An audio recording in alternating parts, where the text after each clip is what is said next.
नमस्कार, मैं शालिनी और आप देख रहे हैं नेशन न्यूज आपकी आवाज। आइए बढ़ते हैं आज की बड़ी खबर की ओर। दूसरी पार्टी से आने वालों पर नितिन गडकरी का बयान, फसल बढ़ने पर बीमारियां भी बढ़ती हैं, कीटनाशकों का छिड़काव जरूरी। केंद्रीय मंत्री और भाजपा के वरिष्ठ नेता नितिन गडकरी ने शनिवार को पार्टी में अन्य दलों से आने वाले नेताओं पर चिंता व्यक्त की। उन्होंने कहा कि अन्य दलों से आने वाले नेताओं को पार्टी की संस्कृति और काम के बारे में प्रशिक्षित करना हमारी जिम्मेदारी है। भाजपा कार्यकर्ताओं की पार्टी है। उन्होंने कहा कि पार्टी का लगातार विस्तार हो रहा है। भाजपा के पास बहुत फसलें हैं जो अच्छी पैदावार देती हैं, मगर कुछ फसलें बीमारी लाती हैं। उन्होंने इन बीमार फसलों से निपटने की खातिर कीटनाशक के छिड़काव की सलाह दी। मुंबई तक से बातचीत में नितिन गडकरी ने कहा कि भाजपा की फसल तेजी से बढ़ रही है।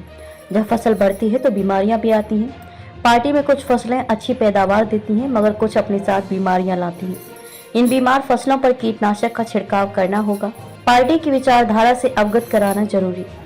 नितिन गडकरी ने कहा कि भाजपा कार्यकर्ताओं की पार्टी है। अन्य दलों से लोग अलग अलग कारणों से पार्टी में आ रहे हैं।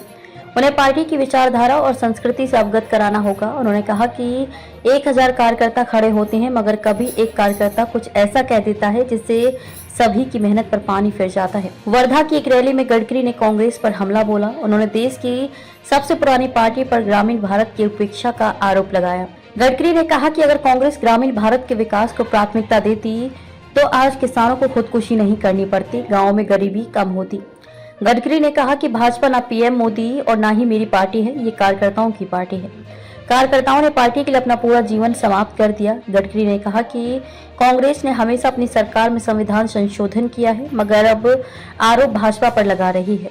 गडकरी ने कहा कि सामाजिक, आर्थिक और शैक्षणिक रूप से पिछड़े लोगों को आरक्षण मिलना चाहिए। 20 नवंबर को मतदान। आपको बता दें कि 10 दिन बाद यानी कि 20 नवंबर को महाराष्ट्र की सभी 288 विधानसभा सीटों पर मतदान है। 23 नवंबर को ये तय हो जाएगा कि प्रदेश की सत्ता पर कौन काबिज होगा। मुख्य मुकाबला सत्तारूढ़ महायुति और विपक्षी महाविकास अघाड़ी गठबंधन के बीच है। अब तक के लिए बस इतना ही। फिर होगी आपसे मुलाकात ऐसी ही खबरों के साथ। तब तक के लिए नमस्कार और देखते रहिए नेशन न्यूज आपकी आवाज। ऐसे ही लेटेस्ट अपडेट पाने के लिए हमारे चैनल को सब्सक्राइब करें और तुरंत नोटिफिकेशन पाने के लिए बेल आइकन प्रेस करना ना भूलें। यदि आप हमें फेसबुक या इंस्टाग्राम के माध्यम से देख रहे हैं तो पेज को फॉलो जरूर करें। धन्यवाद।